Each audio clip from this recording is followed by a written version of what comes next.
Kathy. You smell good. She always smells good. Fresh, wet hair smells good. Smells like shampoo. Yep, spring smell. We're glad you're here. Glad all of you are here. Appreciate it. All right, welcome to our Facebook Live in our home today, and we appreciate you watching. I hope you've enjoyed this teaching on John. It's real easy. I could say Job, or I could say Genesis. I can say I get my stories mixed up.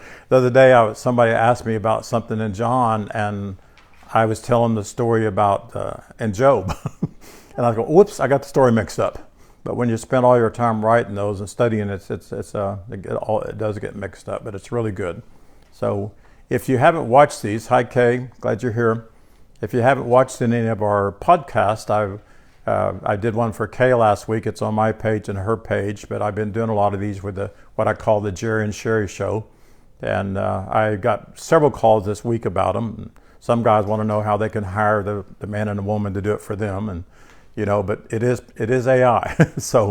But it really helps a lot. It pretty much, if you don't have time for an hour to watch something, you're driving, you like to listen to podcasts, we encourage you to do that. They're on my Facebook page, my YouTube, but also I have a private, not a private page, but a group page for that too that you can join, and you can see all of them. So I'm going to be doing a lot of them. I like doing them myself. So we're in chapter 11 now of John. And I should have titled this, I probably will, Lazarus Come Forth. Because as you can see this, in many areas Lazarus speaks of us. But we're going to see several characters in this. There's Lazarus, and there's Martha, and there's Mary. And of course there's Jesus. And then there's the crowd. And pretty much that's what you see in every study. There's always a character. It's almost like a drama or a play. And I usually look all those up, and I look up their meanings to their names, and it really explains a lot about it. And I've said this forever, and you guys know it already, but names mean something. I had a lady ask me about it the other day, and I sent her an old list that I had of alphabetical names all the way through Z in the Bible, and what they mean, a little bit of what they mean. But if it's a carnally mindful person in the Bible, then their name means something like that.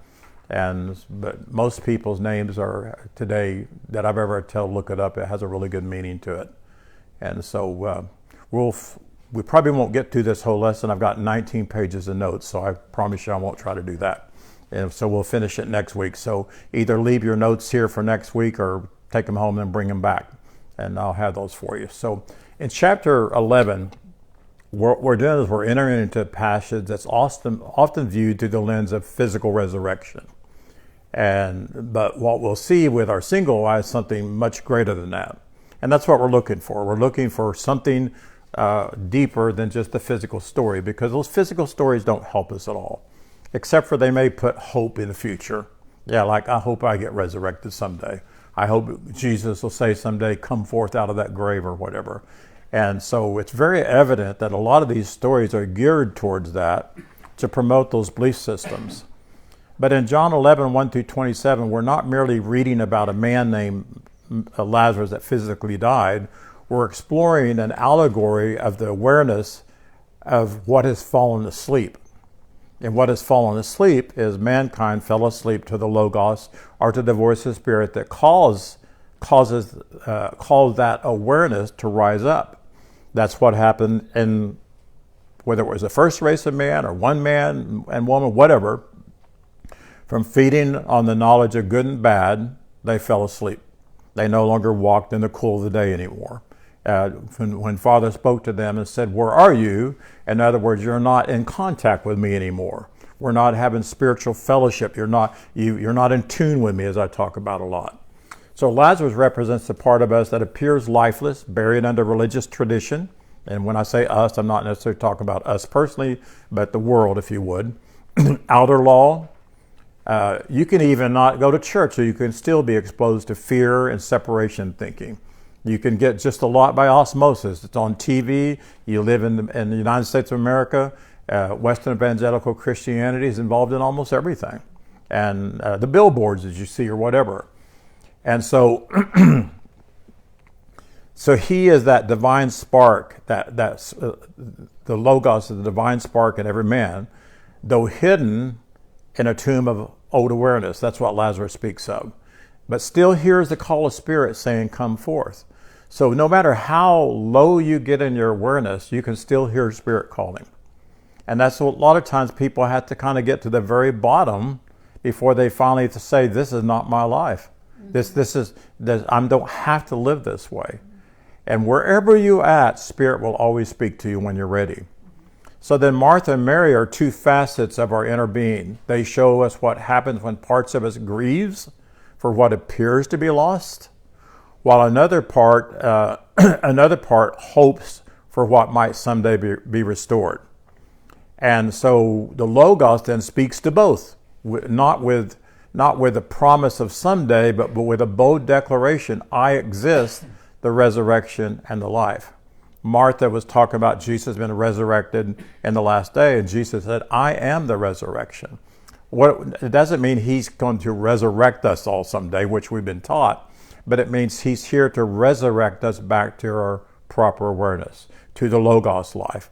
Not in the future, not in a planet called heaven beyond the grave, but now, here, and within. And when it's now, it's the day that you're ready to wake up. So as we unfold these verses, we want to see the tomb not as a place of death, but as a place of needed transformation. There's a scripture in the Bible that talks about people who are alive in Christ and who are dead in Christ. That's the verse where in I forget the chapter, but it's where people call it the rapture scripture, where we've been caught up, and those who are alive will be raised up, and those who are dead will not. But all that means is dead to the knowledge of being in contact with God, or alive to the knowledge of being in contact with God. Very few people know that they have a divine mind. Would you agree with me? Very people know that they have contact with the voice of the Father. They depend on a pastor, a Sunday school teacher, or somebody else to tell them, what God thinks about them. So as we unfold this, then we need to realize that when it said rise up or come forth, it means to hear the Logos within you today, calling every forgotten truth and every buried awareness to stand up, to breathe again, and to live out of the union with divine mind. When I was reading this, I was thinking about when I was at the Mayo Clinic in 2022 after that surgery, and I had died.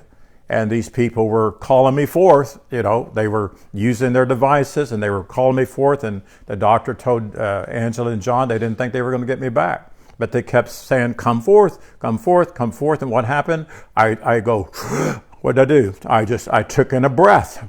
And I believe I breathed in the Spirit of God within inside of me.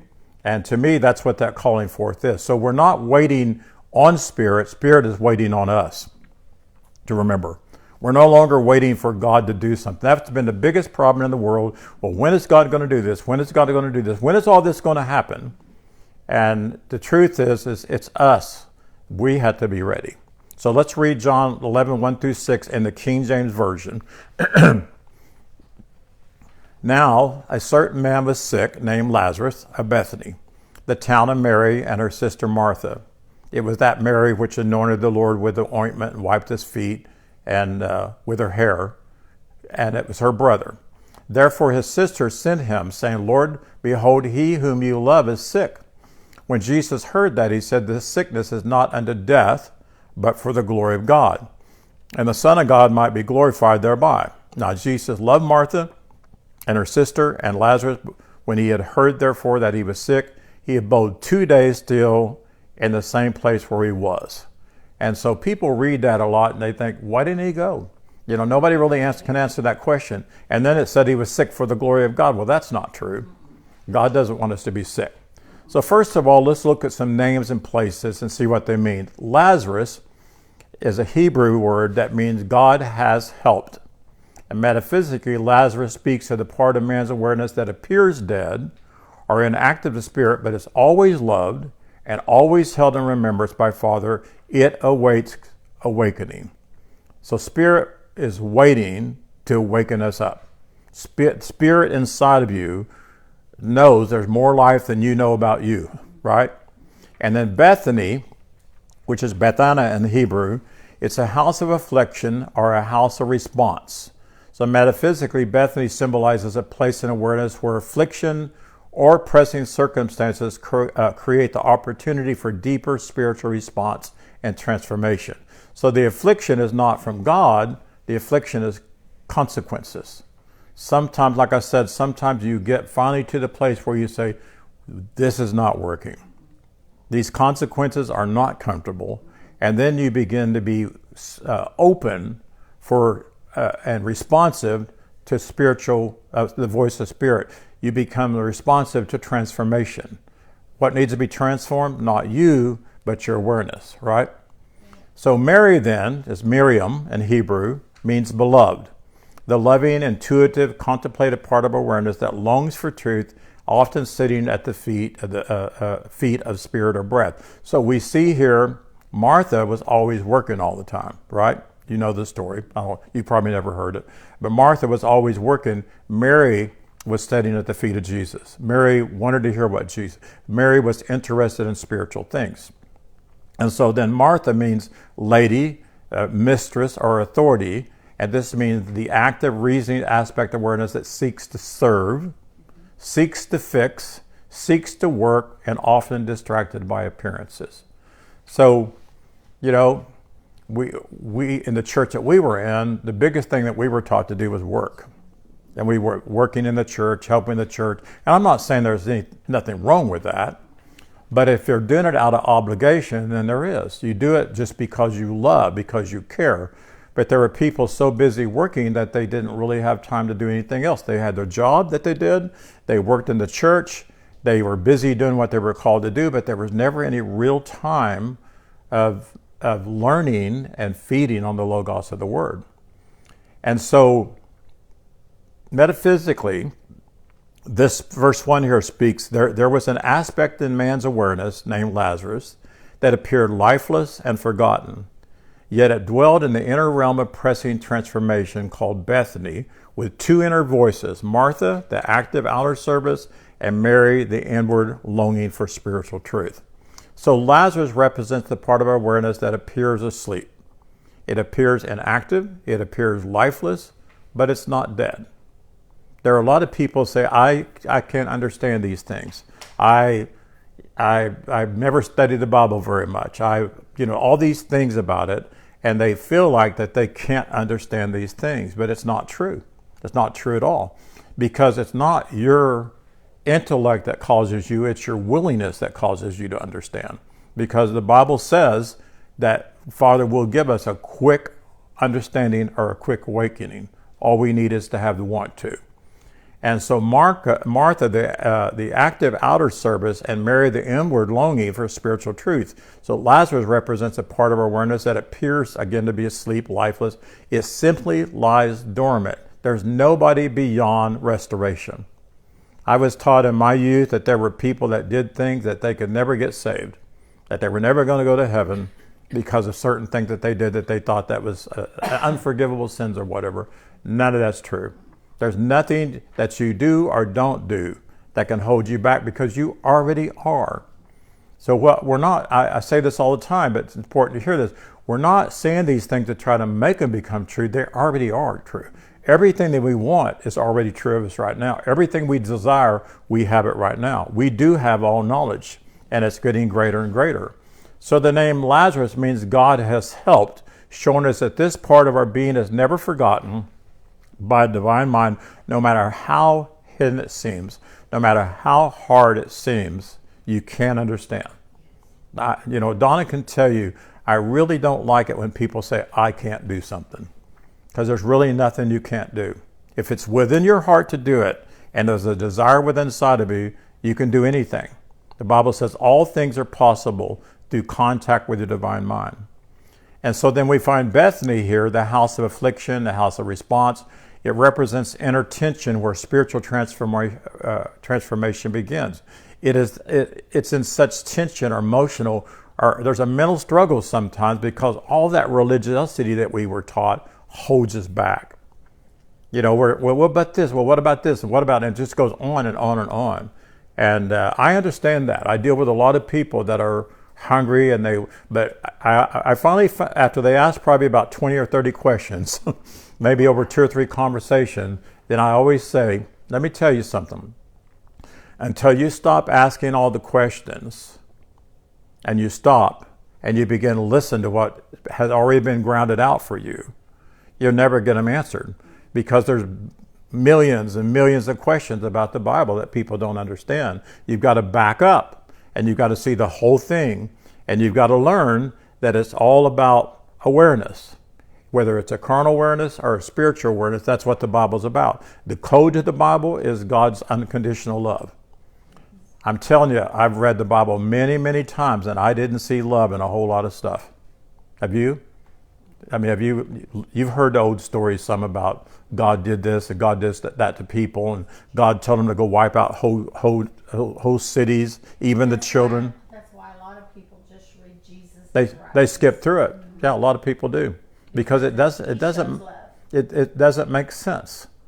You know, and you're right, because our children, Nathan and my daughter-in-law Shannon, they told me the Bible didn't make sense, and I just couldn't figure out what they were talking about. But if I would have calmed down a little bit, I'd had to admit it, because it didn't to me either. I didn't read all those Old Testament books, a lot of them, and because they were scary.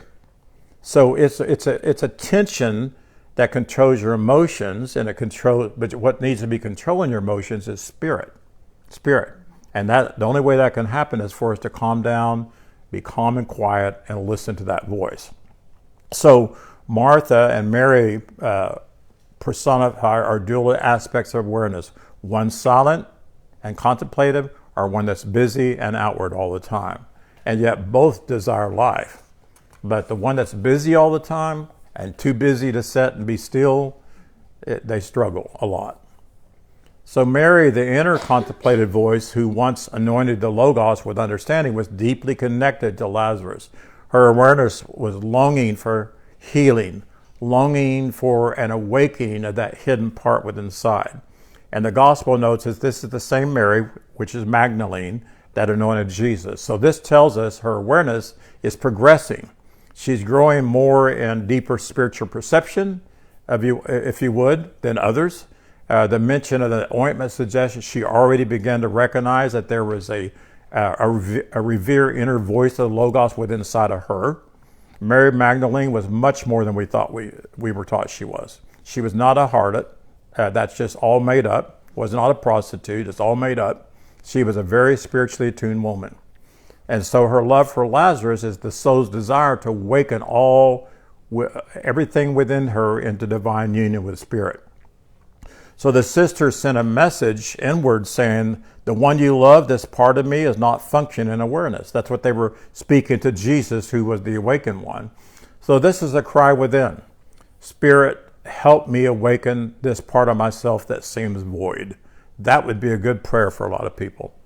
Literally, don't speak to God out there somewhere. Don't speak to Jesus somewhere, but speak to the Spirit within inside of me. I know you're my helper. You're my comforter. You're my teacher. I need you to help me with this. And I promise you, if you faithfully ask that and then you be calm and quiet, you're going to start hearing the voice of Spirit. Have all of y'all heard Spirit speak to you? Have you? It's not that hard. You just have to learn to be calm and quiet. It's hard to do when you're busy doing things like Martha, just making sure everything's fixed up, making everything just perfectly right. So that's a cry that's within us. And this cry is not about a physical death. It's about a spiritual disconnection. I am not dead anywhere. I never was dead anywhere. Where it says dead, that just means no knowledge of contact with Father. So many today still have parts of their awareness that are asleep in the tomb of what would the tomb be? Old belief systems, right? The teachings of religiosity, it's a tomb. It keeps you buried. And they put old clothes on you. You know, they don't tell you that you're righteous and you're holy. So the inner messenger, the Logos, always hears the cry of those who are ready for resurrection life. And then in John 11:4, the metaphysical understanding is when Jesus, speaking as an awakened awareness, heard this, he said, this state is not unto death, but for that the view and the perception of divine life in a consecrated messenger of God may shine forth as one.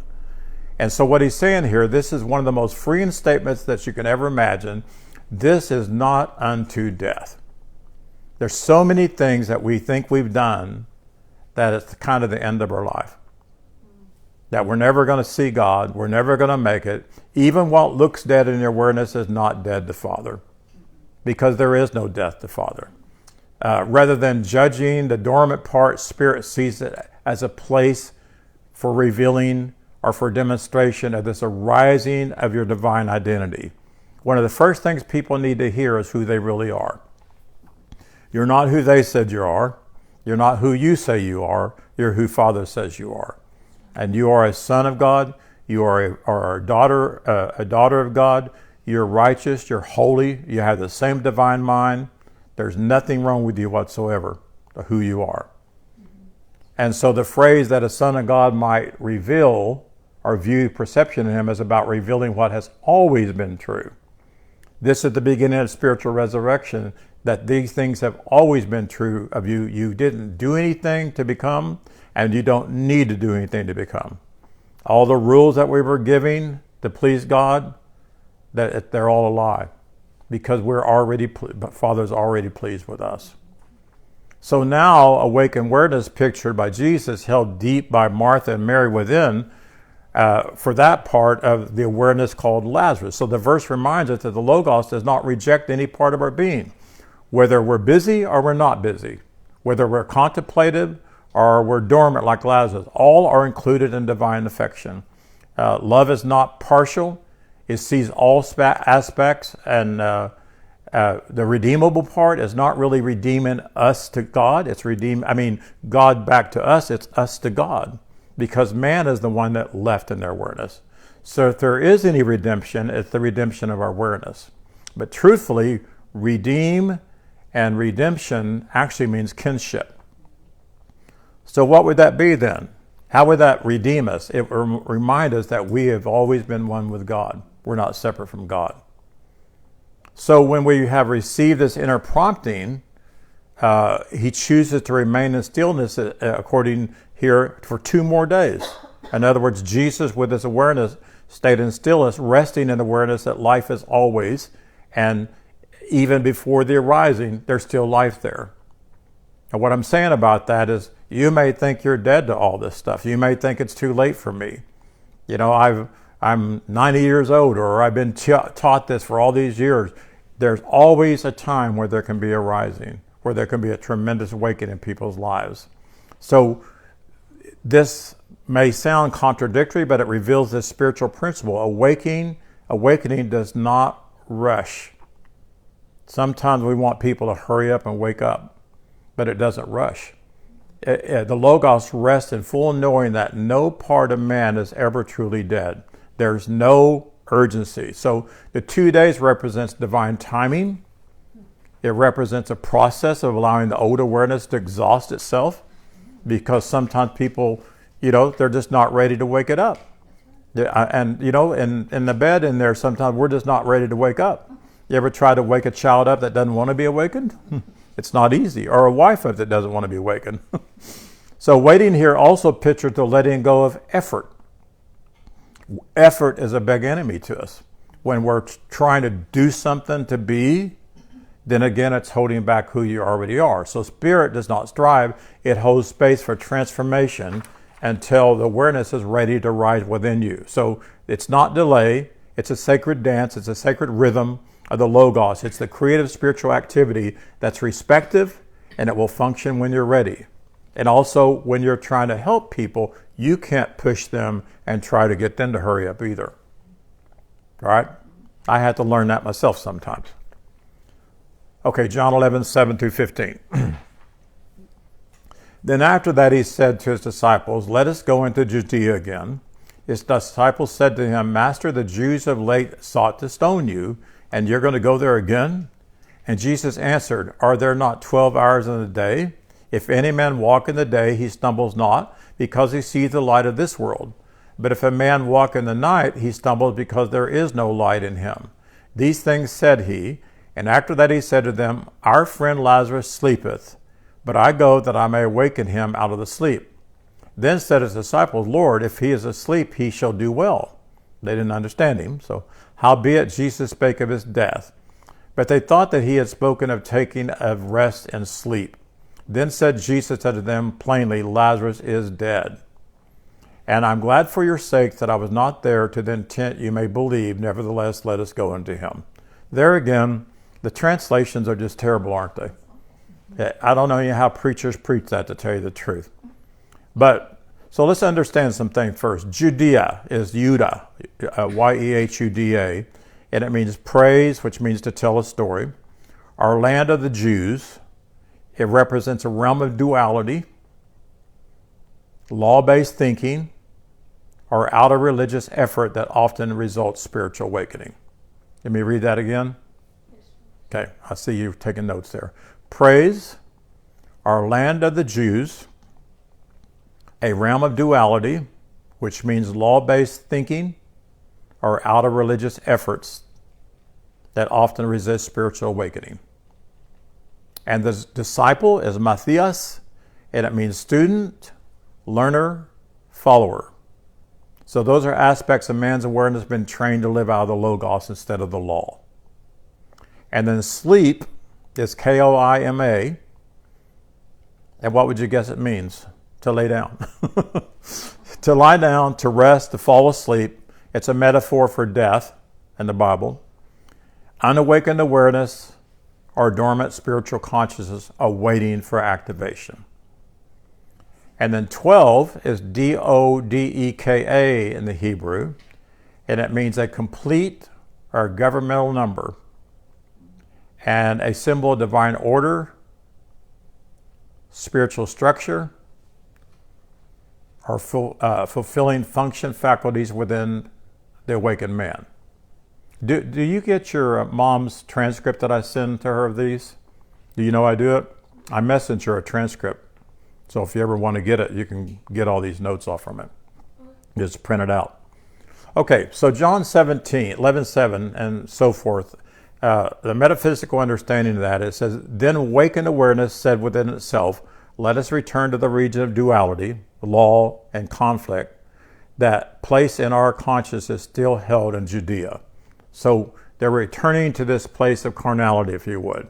Jesus represents the Logos, the awakened awareness within us. Judea means praise. It was the hub of religious law, temple worship, and all that. And they told those kind of stories. Metaphysically, returning to Judea is returning to a place in our awareness that are still held in separation, ritual, legalism, where truth must now be revealed. Even though we feed on these things and we feel very awakened, sometimes there's still some stuff in there that still barks at you. Would you agree? Yeah, and it's almost like, is this really true or whatever?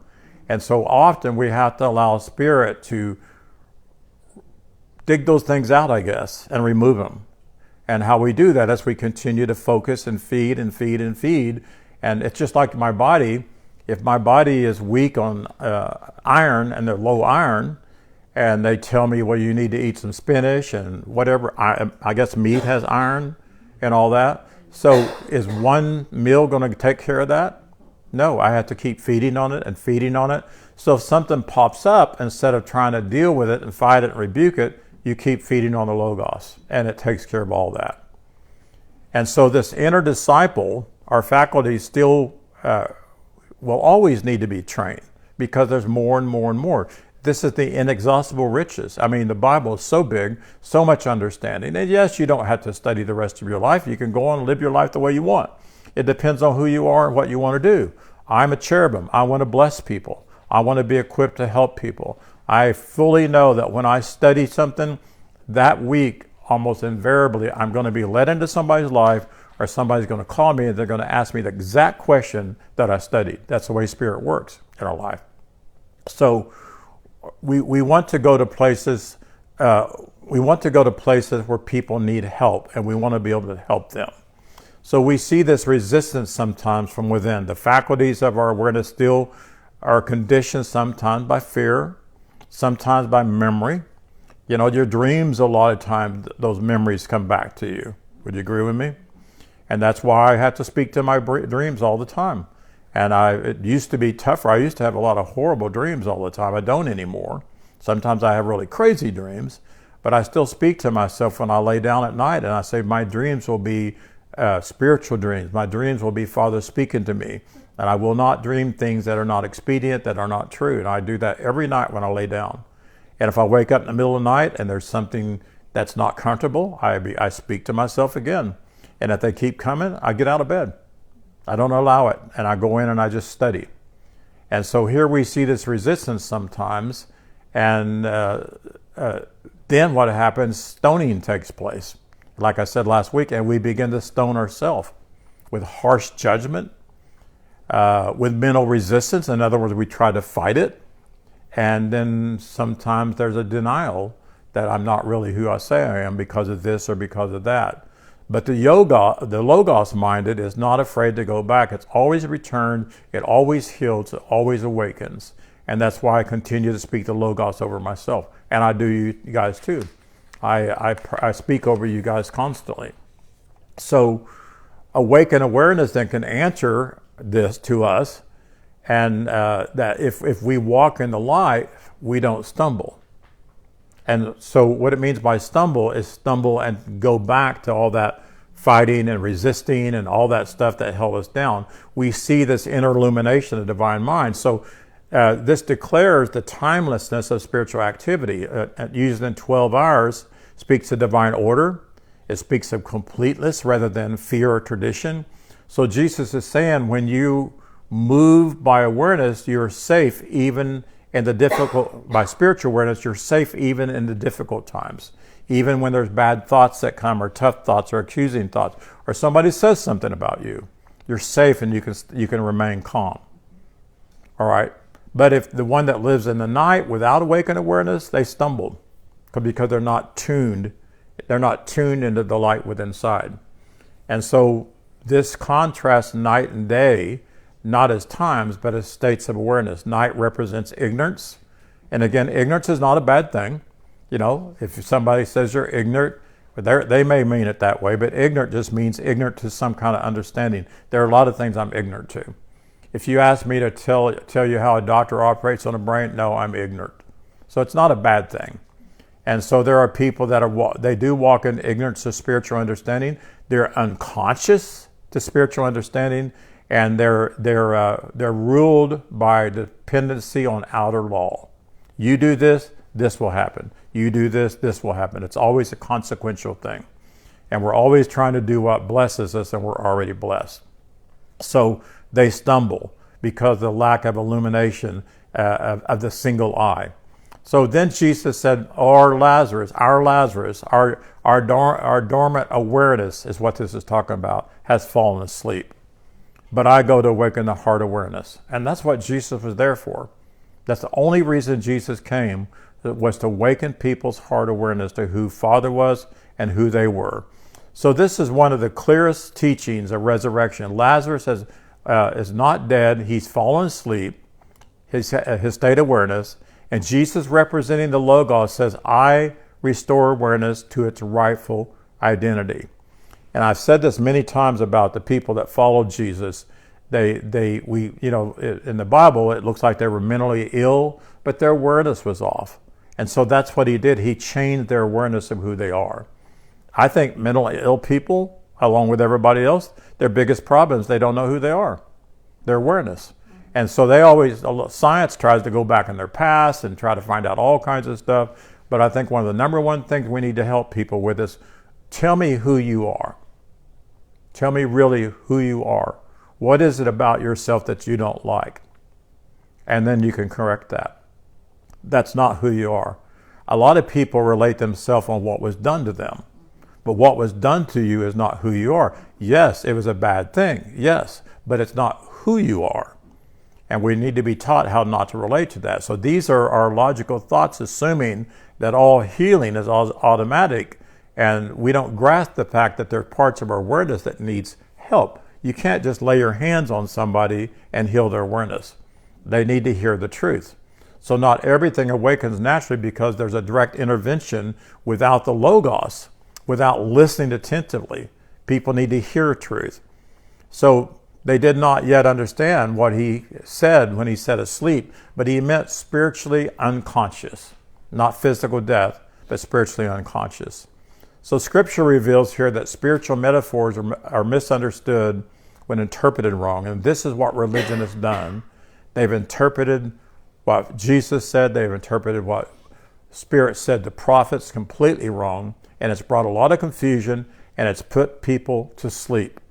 Religiosity put people to sleep. I believe with all my heart, when we were born, we were put into people's hands that put us to sleep with their false teachings, even if you didn't go to church. Right? So the awakened awareness said clearly, Lazarus, this part of you appears dead. And literally you could say that to people. If they're coming to you and they want help, and after you talk to them for a while, I think the only problem that you're really going through is your awareness appears to be dead. In other words, what you're aware of is nothing but death, not life. And I want to help you. And I want to share with you about life, abundant life, and the Logos. And I believe we can bring people to great healing in their life. So this is a loving acknowledgement of where people live in their awareness. They appear to be disconnected from truth or never have heard truth. And so Jesus does not mourn here. He simply acknowledges this. But to the carnal eye, they thought he was dead. And so, and he said, for your sake, I rejoice that I was not there. So now that you believe, let us go to him. And this verse uncovers a great truth here. Again, delays are divine are divine opportunities.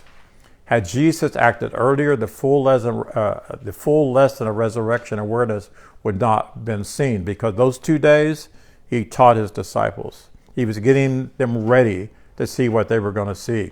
There are times on our spiritual journey when we're meant to face sometimes the depth of slumber so we can fully awaken. And the Logos is ready, but we have to kind of hear like we have to get to that place where we let Spirit come to us, allow Spirit to come to us. We have to get to the end of all the efforts and works that we tried to do that really hadn't helped us at all. You know, I was in church all my life, and I was born in church, and I saw so much stuff that was spoken over people that wasn't true. They would pray for them and tell them they were healed, and they weren't healed. They would tell them they had financial miracles. I've been to church conferences when I would hear that there was 5 or 6 people that they received a financial miracle. Well, how do you know? I mean, what happened when they got back home? You know, and so a lot of those works are dead, but we had to come to the end of that, and then we can allow Jesus, what he pictures, to come to us and say, awaken, awaken, awaken. So any questions here, or am I going too fast? No. Okay. John 11:16. Then said Thomas, which is called Didymus, unto his fellow disciples, let us also go, that we may die with him. That was interesting. Then when Jesus came, he found that he had lain in the grave 4 days already. Now, Bethany was nigh unto Jerusalem, about 15 furlongs. And so Thomas, whose name means twin, represents duality and awareness. And he said to the other disciples, let us also go, that we may die with him. So Thomas speaks from an old awareness. He's still caught up in this idea of separation and death. That still sees through the lens of appearance, but not spirit. So when he says, let us die with him, he misunderstands the spiritual movement at hand. He interprets Jesus' journey as a little return to danger or to martyrdom, because he thinks he's going to go back there and let them kill him. Right? He was stoned. They tried to stone him before. So this is how carnal awareness rejects when we're called to this awareness. It wants to return to old territories of consciousness. It assumes suffering or loss is a defeat.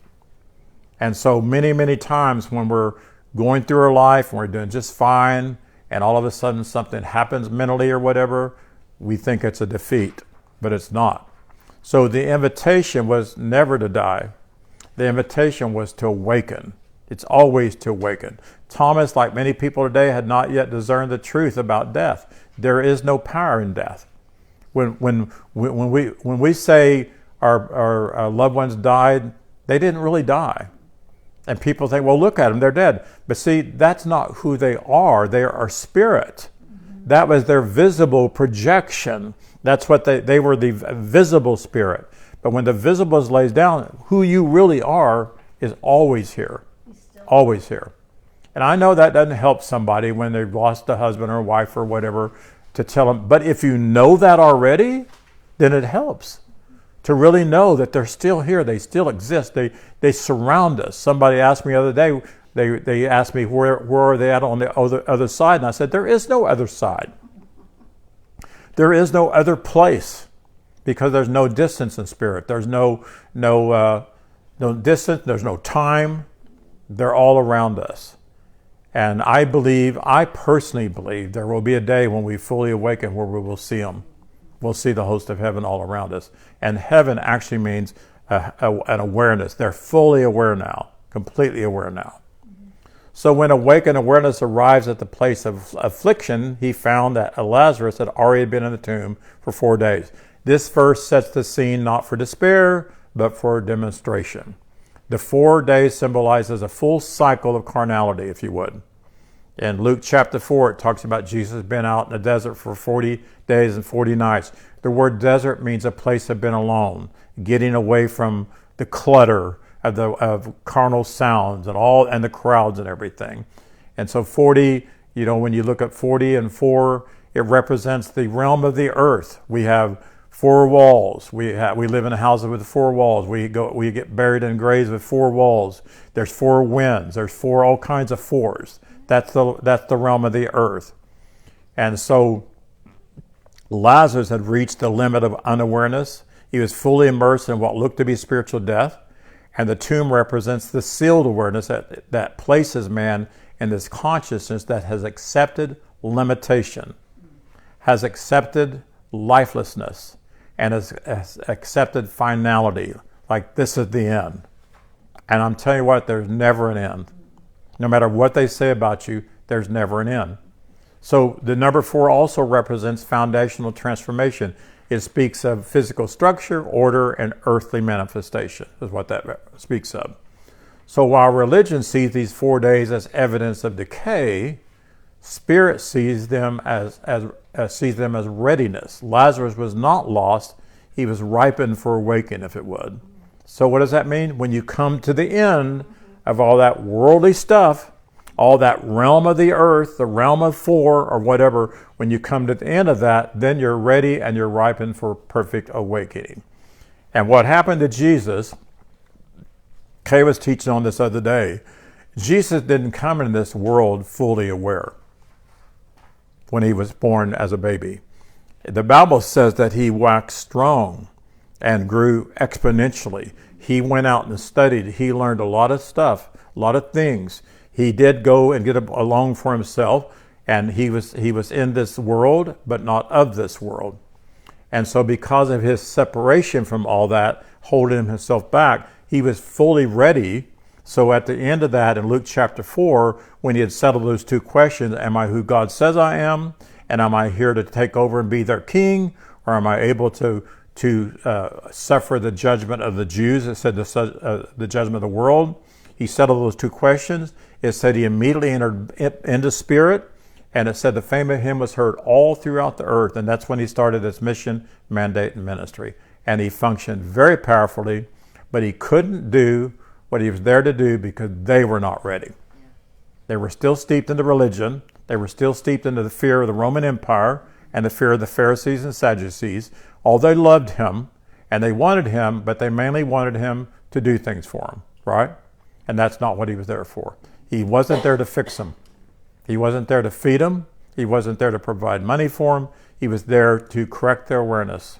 He was there to reveal to them, but he couldn't do it. So while religion sees these 4 days as decay, Lazarus, again, was not lost, and he was ready for awakening. So now Bethany, the house of affliction and pressing, was near Jerusalem, about 2 miles away. That's what 15 furlong means. And Bethany means house of affliction, but metaphysically, it's a place in awareness where pressing circumstances invite revelation. You know, sometimes I wonder when things seem to be a little bit struggling in our life, should we get along with Father and say, what is this pressing? What's about this pressing? What's going on in this pressing? It may not be something bad. It may be something pressing me to go higher. When things aren't satisfying us anymore. You know, I talk about this all the time. Like, I'm in here and I'm doing nothing, but I want to do something. I think, well, maybe I want to watch TV, and I watch TV. Nothing's there. I go to the refrigerator, think I'm hungry. Nothing's there. I look for a book to read, which I don't do that a lot, but nothing's happy. Maybe it's my spirit's wanting to communicate with me, right?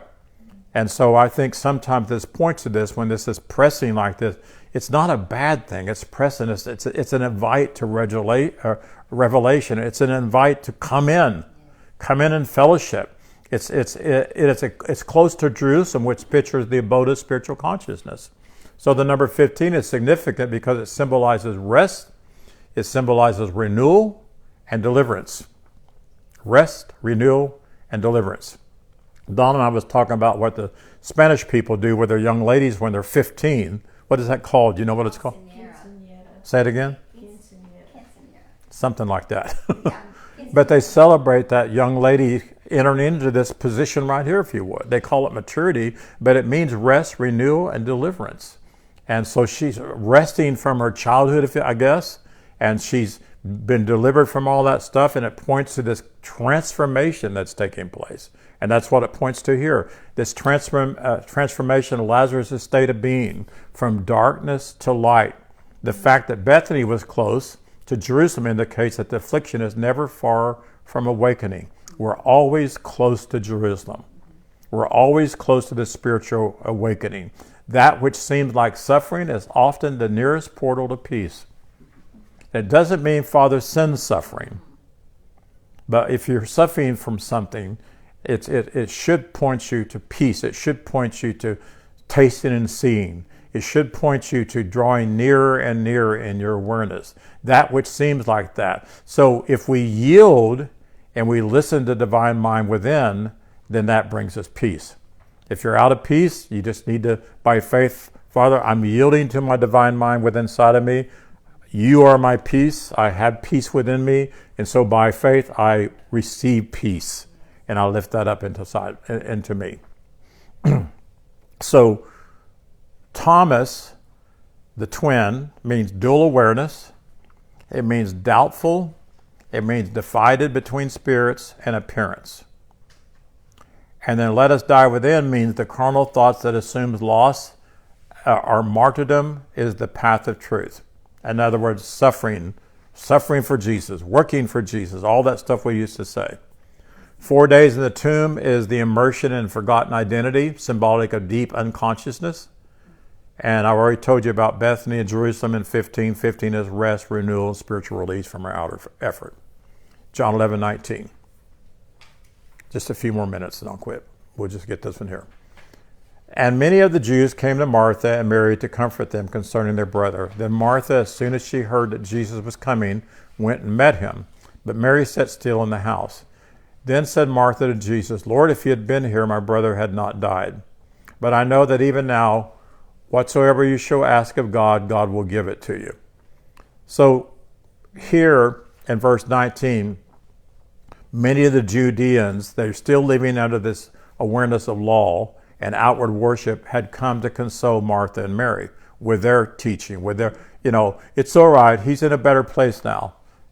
Maybe God needs him in the choir, maybe God needs him in his garden, all that kind of religious Babylonian baloney. They're representing aspects of awareness that are affected by the appearance of loss and their view of that. So Judeans symbolize the religious thought patterns rooted in tradition, rituals, and outer law. These thoughts rush to comfort people with a false understanding, with false awareness, when it seems something to us has died. Yet their form of comfort is not rooted in truth. It's laced in sorrow. It's laced in finality, if you would. And this is what happens when old religious beliefs try to console the sacred self. They offer platitudes, if you would, but they can't awaken you. They can't help you. And that's why I say particularly, I'm not talking about literal funerals all the time, but particularly when somebody's died, the best thing to do is cry with them. Because words don't help. No matter what you come up with, it doesn't help. They're in a better place, that's about the stupidest thing in the world to say. They were meant to be right here. So Martha represents doing consciousness, the part of awareness that tries to fix or tries to manage grief or whatever. Mary represents the being conscious. So there's a doing and a being.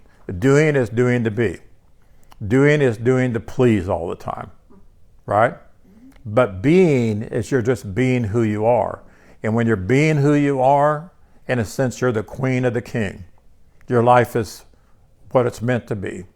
So both must be brought back into union with the Logos, the voice of spirit to rise above the pain of awareness.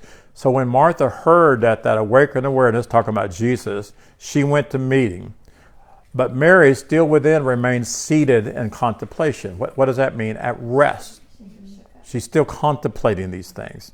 So this verse reveals this stirring of awakening. Martha, the outward active awareness, moves toward the Logos. She senses something deeper is coming. Yet because she's still influenced by outer perception, she moves with a little anxiety, not with assurance. But Mary remains seated. What does seated mean? At rest. She remains at rest. That represents the still, calm, and quiet awareness that has not yet arisen to the Logos, but it's prepared for it. It's prepared for it. So this symbolizes the duality within our being, the part of us that rushes to understand or fix what we see, and the part that waits for the Spirit's voice. Eventually, both aspects must be drawn into full remembrance of spiritual alignment. And that's where we want to get to, and I'll close here, and we'll pick up next week in the same place. But I hope you're enjoying this. A lot of these things I've never seen before. And if you know me, I love to look up these names, these cities. Everything in the Bible has a meaning to it, a spiritual meaning to it. And I have never, ever sat in a church where a pastor did that. And I always thought, why are all these genealogies in there? They were so boring.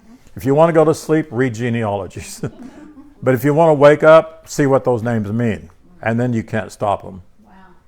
So, did you have something to say, Norma? All right. No, I had my ear itch. You had an ear itch. I see that hand. All right. Thank you. Thanks for being with us. Kay said emancipation. Yes. But appreciate all of you being with us. Kay's teaching tonight at 4:30 roughly Eastern time. So make sure and go listen to her if you have never heard her before. She's a tremendous blessing, and make sure to be on there. Also follow us both on YouTube. We both have YouTube accounts. And then make sure you're listening to my Jerry and Sherry show. They're really, really good. God bless you. Hey, also, if any of you would like for me to do one on a particular topic in the Bible or a particular section of Scripture, let me know. I'll write that out and make a document on it and put it in there, and you'll get to listen to it. I had a lady do that the other day, asked a question, and I put her name on there, and they said such and such asked Pastor Roy this. So it means a lot to her to have her name on there. So, all right, God bless you. Thank you. Hi, Linda. Esther, love you. Don't move, Esther. We don't want you to move.